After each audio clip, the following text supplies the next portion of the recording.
Today's video is of Michael Ellis giving a lecture to one of his protection dog classes at his school in California.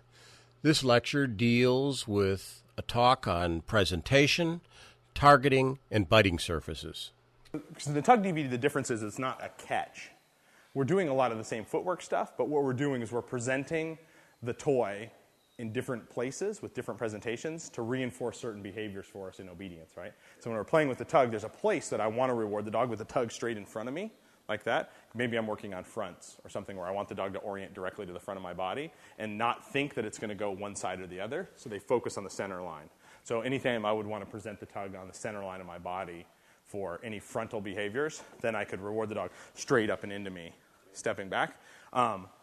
As opposed to if we're catching a dog, then that catch is not commonly done. Most of the time, you're going to let the dog take you one way or the other. Even though the dog is coming straight into me, I'm not moving the toy or the sleeve to the side to let the dog catch it. It's coming straight in, but I'm shifting my weight and letting the dog turn me one way or another.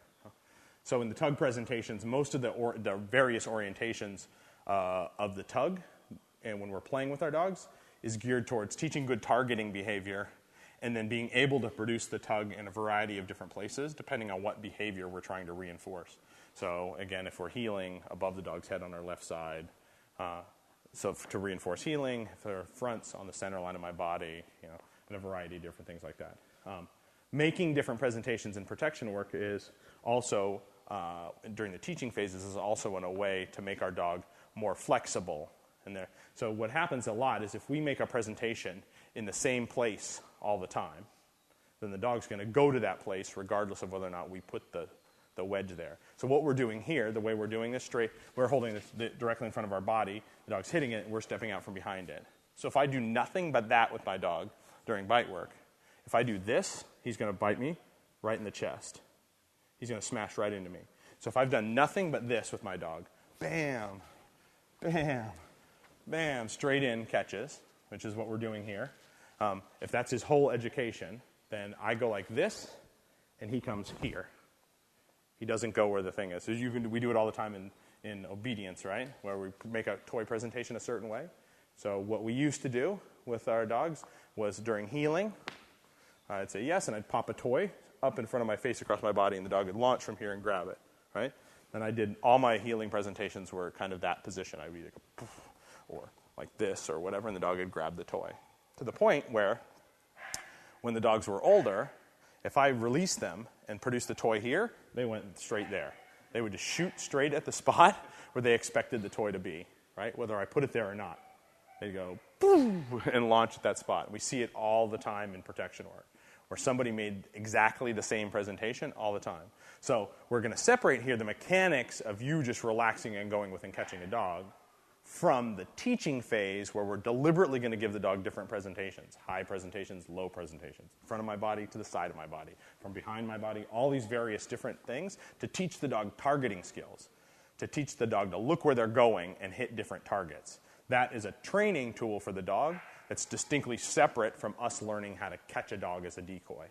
When I'm catching a dog, most of the time on a sleeve, I'm going to make the sleeve presentation in front of my body and let the dog's energy turn me. This is what we're talking about here. But there will be something we talk about in terms of teaching technique to dogs, where we deliberately make them bite the thing in different orientations. So I'll come out with my dog, and I'll hold the thing up like this and make him bite it up like this from behind me. I do things like he's coming in, and I make a really low presentation out to the side. He's coming in, and I hold it like this and make him grab it between my legs. I make some high ones to the side. I make some high straight into me and let him come up, and I swing him over. I do all kinds of goofy things when I'm playing with the dogs to basically say, hey, look at your target and make your target. But that's a totally separate exercise from learning to catch a dog. Does that make sense? What is the center handle? So once the dog's on there, we frequently play tug with it. Right? So if I'm holding the sides, I can play tug from here, or lots of times we'll just hold this, and I'll swing the dog around and play tug. So it makes it easier for you to hold on to this if you have a dog that's pulling strongly or doing something like that. So the dogs, we use these a lot, these wedges. One is it's a great transition to a sleeve. It's very flexible, like you're not stuck, it's on my arm this way, so I can only go this direction. It makes it relatively easy for people to learn to turn both directions. But the dogs love them as well. So we use them a lot as rewards, and we use them a lot in the, and we'll talk a bit about this, and we talked a bit about it in the protection theory course, where we use toys, tugs, things like that to teach dogs skills for bite work exercises. So if I don't have a helper, we'll use a tug and an assistant to teach them certain behaviors, like our contact healing, circling the handler, back transport, side transports, a lot of the protection sport skills, and we use these a lot for those. The dogs really like them. They're relatively easy to hold on to and play tug with the dog, so even if you have a strong dog. So we use these a bunch. So you can get any thickness and hardness you want, from little puppy on up to the hardest possible sleeve, in both suit material or jute, in a progression for both your legs or your arms. And the Belgians are the experts at kind of the progressive development because they're so concerned with how the dog bites, right? So I talked a little bit about Belgian ring and how they really want the dog to bite a specific way. One of the things that they found is that if they have the right thickness of material for the dog's jaw development, it makes it much easier to teach the dog to push. So if the dog's on something that's too hard, when they're too young, they stop pushing, or if it's too squishy, they start chewing around on it. So they're constantly adjusting the stiffness and thickness and heaviness of the equipment to encourage a certain biting style. So what they've done, which is great for us as training protection stuff, is they have a wide variety of equipment at different weights and different textures that we can apply to a given dog. So if somebody comes out with a 9-month-old dog and I say, hey, I normally work a 9-month-old dog on that black sleeve, but he needs something softer, then they have one. Or if I say, I normally work him on this harder thing, and I say, or the soft thing, and I say, ooh, he definitely is biting too hard for this, he needs something harder, I can adjust up or down based on what that dog's giving me. And so having a variety of those things is great. This is, there are a lot of companies now that make varieties of these wedge things. In Schutzhund, and it's pretty much for a Schutzhund dog, right?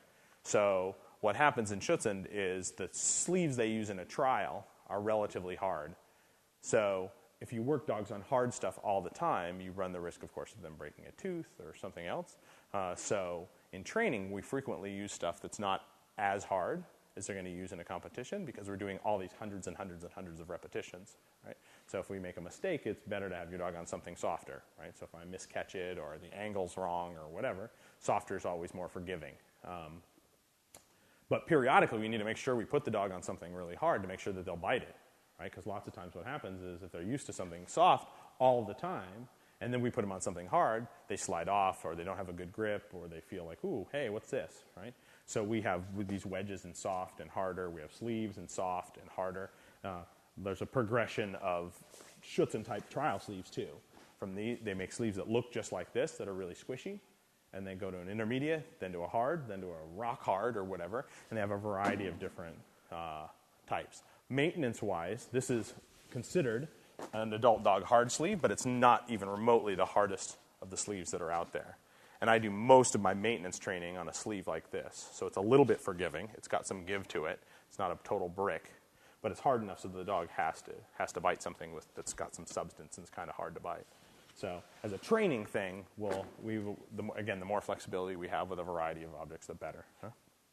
Our Learberg website has close to 300 free streaming videos. If you're new to our newsletter, you may want to visit the library of these videos. We also have a large selection of dog training DVDs.